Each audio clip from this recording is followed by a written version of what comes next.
दिया। गरीब लोगों को अगर वो सामान्य मेरे वर्ग पे का इल्जाम गरीब है लगाया, तो हमेशा वो मेरे को गरीब बना उसको रहे। रिश्यूट करना है। अगर वो कांग्रेस का सामान्य वर्ग प्रवक्ता का मेरे पे गरीब इल्जाम लगा रहा है है, और ओबीसी भाजपा का बाकी प्रवक्ता मेरे आरक्षण पे से इल्जाम अलग लगा रहा है। जाकर आपको ईडब्ल्यूएस मुद्दे पर देश की सर्वोच्च अदालत से भी फटकार लगी है। मैं यहाँ पर अलग जाकर, अगर कोई गरीब है और गरीब के लिए कोई भी व्यवस्था की जा रही है, भले ही उसके पीछे वोट बैंक की राजनीति हो जाए, लेकिन गरीबों के लिए व्यवस्था है ना।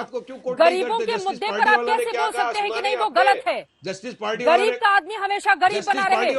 गरीब परिवार का बच्चा अगर पढ़ लिख कर कोई अच्छी नौकरी पा जाए तो उसे दिक्कत हो रही है आप लोगों को। हमको कोई की दिक्कत नहीं है, हम तो सबका साथ सबका विकास सबका विश्वास जो है ना जुमला, उसके खिलाफ बात करेंगे। पहला तुम्हारा वो तो बताओ इंटेंशन, नियत में खोट है तुम्हारी। गौरव भाटिया जी सवाल का जवाब नहीं दे रहे। जरा सा मेरी तरफ से सवाल करें ना, मैंने आपका ईडब्ल्यूएस पे जवाब दे दिया, मैंने ओबीसी कोटा पे आपको जवाब दे दिया, मैंने आपको यूसीसी पे जवाब दे दिया। किस बात का जवाब चाहते हो? अब मेरे पे जो एलिगेशन लगाया, अब जवाब उसका सुनिए। कांग्रेस के प्रवक्ता ने कहा कि हम बीटी में हम बिहार गए, हमने ये कर दिया।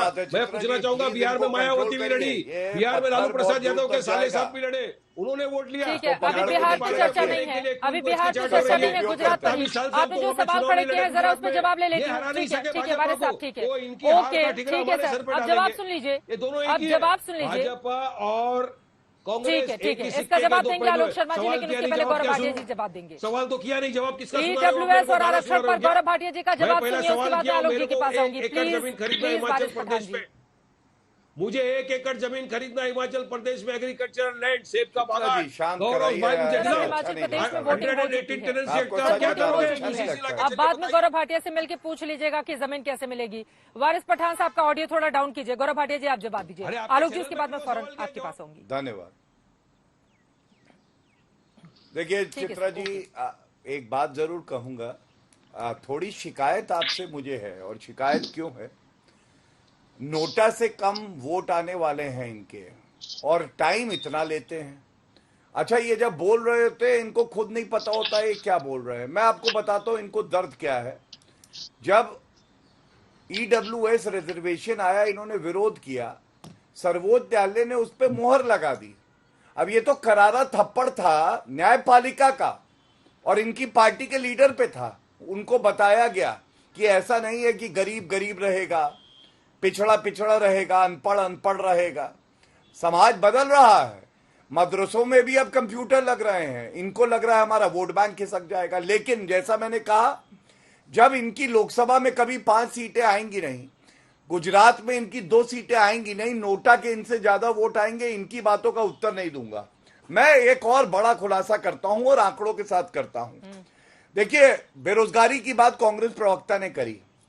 मैं हाथ में सीएमआई का डेटा लेके बैठा हूं। मैं आपको जानकारी देता हूं गुजरात विकसित क्यों माना जाता है प्रदेशों में। नेशनल एवरेज 6.5-7% है। गुजरात में बेरोजगारी दर 1.7% है चित्रा जी, और बड़े प्रदेशों में राजस्थान में 30%, 30 और 1.7 मतलब 17-18 गुना ज्यादा बेरोजगारी है राजस्थान में। दूसरी बात, महिलाओं की सुरक्षा की बात कर लेते हैं। रेप का क्राइम दर, और एक भी अगर बलात्कार की मामला होता है तो बहुत ज्यादा है, लेकिन राजस्थान में 16.4 क्राइम रेट दर है बलात्कार का। गुजरात में 1.8 मतलब 8 गुना ज्यादा है राजस्थान में गुजरात से। ये आके आप जान दे रहे हैं। तीसरी बात, इनकी एक गारंटी का कार्ड आया था, मेरे हाथ में है, मैं इनका झूठ आपको दिखाता हूं। इसमें लिखा हुआ है कि हम बेरोजगारी भत्ता देंगे। ये देखिए इन्होंने क्या लिखा था। राजस्थान में कहा था कि हम युवाओं को बेरोजगारी भत्ता देंगे, आज 4 साल हो गए, दे दिया, बता दें। इन्होंने राजस्थान में कहा हम किसानों को, वृद्ध किसानों को पेंशन देंगे, मैनिफेस्टो है कांग्रेस पार्टी का, आज तक दिया? 4 साल में नहीं दिया। और इसी तरह से मैं बताऊं, आज तक की न्यूज लेके आया हूं, राजस्थान में किसानों की जमीन हड़प ली, कुड़की के नोटिस दे दिए, और सरकार से जब पूछा तो आज तक की रिपोर्ट कहती है, इन्होंने कहा हमने वादा ही नहीं किया था कि हम कर्जा माफ करेंगे। अब बताइए इनसे ज्यादा कौन झूठ बोलेगा? इसीलिए जनता इन पे विश्वास नहीं करती है। और मैं अंत करूंगा केवल एक बात कह के, देखिए राहुल गांधी हो या खड़गे जी हो या सोनिया गांधी हो, आप बताइए, हमारे सारे वरिष्ठ नेता जनता से जुड़े हुए हैं। ये तो वहां पे जाते भी नहीं है। खड़गे जी एक बार गए हैं मेरे ख्याल से, सोनिया गांधी वहां गई नहीं, राहुल गांधी वहां जा नहीं रहे हैं, अभी तक तो नहीं गए हैं। अब आप बताइए इनका क्या जोड़ है जनता के साथ? कुछ नहीं। ये हवेली और महलों में रहने वाले, जिनकी हवेली बंजर रही है, शरद पवार ने कहा, ये क्या जाने कि गुजरात की जनता क्या चाहती है? आलोक शर्मा जी, देखिए मैं उत्तर देता हूँ। सबसे पहले तो जब इनकी गौरव यात्रा निकल रही है आज, जवाब दीजिए। हाँ, गौरव यात्रा का कितना विरोध हो रहा है पूरा देश देख रहा है। जिस तरह से सरकारी पैसे से प्रचार हो रहा है वो भी पूरा देश देख रहा है। अब आंकड़ों पे आ जाते हैं। ये राजस्थान की तुलना अगर गुजरात से करते हैं तो पहले कदम पे ही हार मान ली। अरे भाई, डेवलप तो स्टेट हरियाणा था। हरियाणा में बेरोजगारी दर 6% से 38% हो गई। कंपैरिजन उससे कर लीजिए। आप राजस्थान से कंपेयर करके गुजरात को मत हेराइए।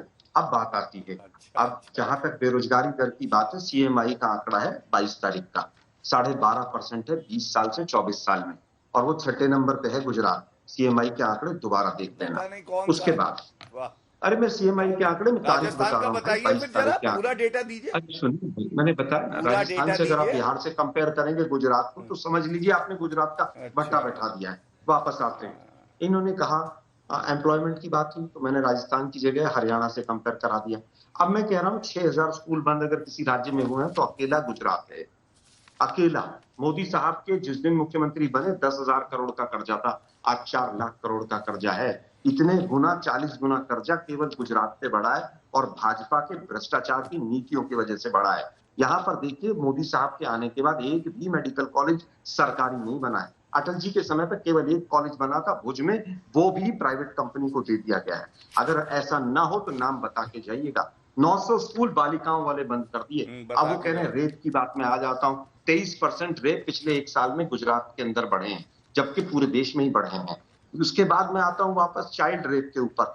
अहमदाबाद कहीं किसी लिस्ट में नहीं था आज से 10 साल पहले। चाइल्ड रेप में अभी 1 महीने पहले जो आंकड़े आए हैं 6ठे नंबर पर अहमदाबाद है। मैं समझता हूं कि इन चीजों को ज्यादा उखाड़िए मत। कुलदीप सेंगर और कठुआ वाले कांड के और कानपुर वाले और हाथरस वाले लोग, कम से कम बिल्किस बानो वाले लोग इस मुद्दे पर बात ना करें।